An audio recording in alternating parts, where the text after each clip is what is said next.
Republican Congressman Mark Green of Tennessee. Been busy this week, chairman of the House Homeland Security Committee. And, sir, good morning to you. On Monday, President Xi meets with Vladimir Putin. There was concern just about 30 minutes ago, crossing on the wire, that China may try to broker some sort of peace deal between the Russians and the Ukrainians. And if that happens, the concern would obviously be that the Ukrainians would get the short end of the stick. How concerned should we be about this meeting next week?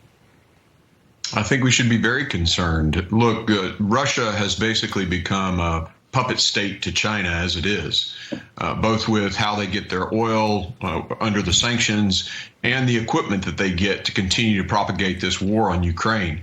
So every time those two meet, it's a concern.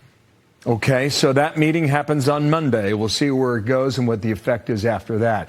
Meanwhile, earlier in the week, you were holding a hearing on the border, okay? I want to play this clip with you and Raul Ortiz, the Border Patrol chief. He showed up. A lot of people did not. Here was part of that exchange. Does DHS have operational control of our entire border?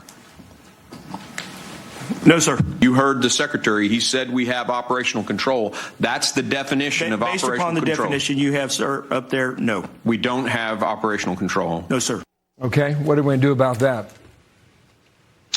Well, look, the shocking thing is that Secretary Mayorkas came to us and said we do. So we're going to investigate whether or not Secretary Mayorkas lied to Congress. I think the American people want to know that a cabinet secretary, if he really lied to Congress.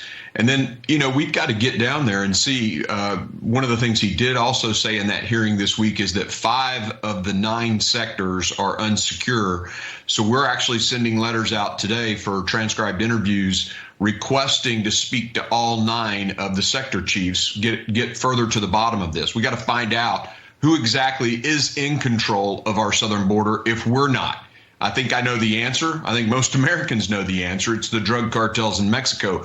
But we got to get to the proof of that and demand this president do something different. Well, it might take you a good long minute to get those answers. We'll see what comes out of the interviews that are conducted. Yeah. Mark Kelly was with Bret Baier last night. He's the Democratic senator from Arizona. Part of his campaign for re-election in November was making the border more secure. Here's part of that last night. On Title 42, they want to lift Title 42. They don't have a plan for when Title 42 goes away. I still don't think they have a plan. So this is a process of me pushing the administration and sometimes getting results and also having to, drop legislation. Sounds good. I don't know what you get from it. He campaigned on closing the gaps in Yuma, and as of last night, all 11 gaps are still accessible. Look, I'm more than willing to work with the senator if he wants to help us. We have a bill that will secure the border, and we're going to be dropping that here in the next few weeks. So if he wants to help us and bring some security to the southern border, we're all in. We'll take the help. Do you have a relationship with him? No, I need to reach out to him based on his comments last night. That's somewhat encouraging. But, a lot of rhetoric. And it's interesting, Bill, a lot more Democrats are whispering in the halls, hey, we recognize this is a crisis. They know this is hurting them. It's hurting them politically. It's also killing Americans. And they're becoming their position's becoming untenable. So we're going to hear more like what he said. Last question. Will you go back to the border for another hearing? Oh, absolutely. We're going to go back first for these transcribed interviews. We're going to do them on site, not bring people to Washington unless we just can't make it happen any other way. But the goal is to go back to the border and do these transcribed interviews in their sector, in each sector chief's sector. Okay. We'll wait for that. Mark Green, thank you for your time, sir. Appreciate you coming. Thanks, Bill. All right.